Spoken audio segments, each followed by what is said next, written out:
Hello, friends. How are you today? I hope you're doing well. I thought I would come to you with a little bit of cross promotion.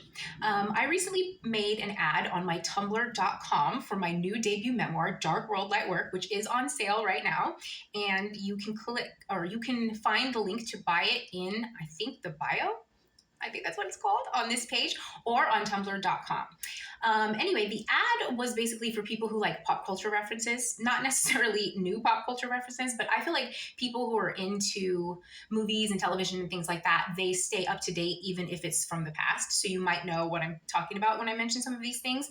And I thought I would go into why I picked those particular titles. The first one I picked was a movie called Eve's Bayou, and I picked that one basically for its setting, and not the setting as in like the South, but the setting is in like the spirit realm.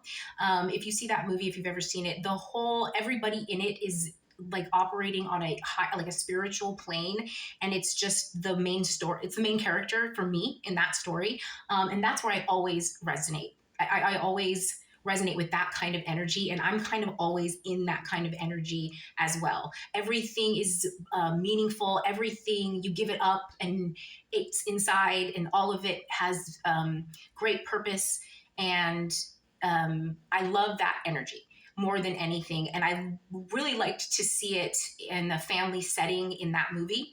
And so that's why I picked that one. I picked the television show The Sopranos for the familial themes as well, which were sometimes so uncanny that I couldn't even watch the show.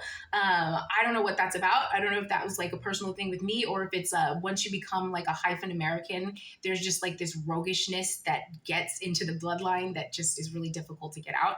I think that's more what it is.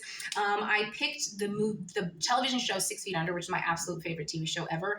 And I feel like everybody should get that. If you don't, you will. I'm just kidding. I don't know how to say that in either way. No, seriously, it's a really great show, and if you're alive, it's really interesting. Do you know what I mean? I picked Into the Wild for the energy of it. The title alone says a lot without saying a word, and I think it speaks to a particular type of person where you don't even really need to say a word to that kind of person. You can just look them in the eyes and you can see that fire, and they understand.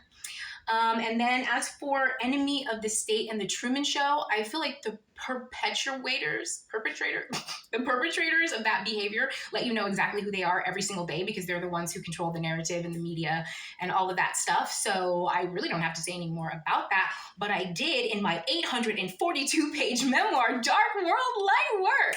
The chapter on that, the start of the chapters on that is called Tuned In. And it's really interesting because the book is really long, but the chapters are very short.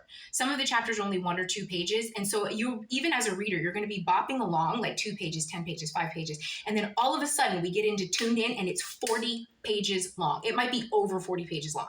And it is just a dump of like all of the stuff that I picked up in this very interesting setting. It's really hard to explain, which is why I put it all together in context. And it is really, really interesting. And I hope that you read it when you read my debut memoir. How many times am I going to say this? Dark World Light Work. Okay, I almost said coming soon, but I don't have to say that now because it's here.